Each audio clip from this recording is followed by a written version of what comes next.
ભાવનગર મનપાના આરોગ્ય વિભાગ દ્વારા મુખ્ય બજાર સહિતના વિસ્તારમાં ચેકિંગ ડ્રાઈવ યોજી કાર્યવાહી હાથ ધરી હતી।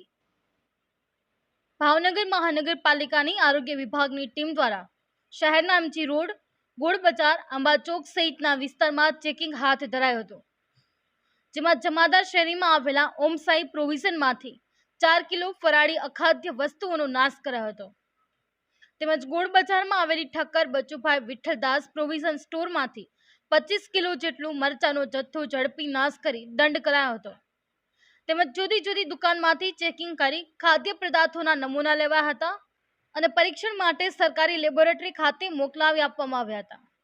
હાલ કેટલીક દુકાનધારકો સામે દંડની કાર્યવાહી હાથ ધરવામાં આવી હતી, ત્યારે ભાવનગર શહેરમાં અચાનક આરોગ્ય વિભાગની ચેકિંગને લઈ બીજા અને વેપારીઓમાં પણ ફફડાટ ફેલાયો હતો। જાહિદ સૈયદ, જીએ ન્યૂઝ, ભાવનગર।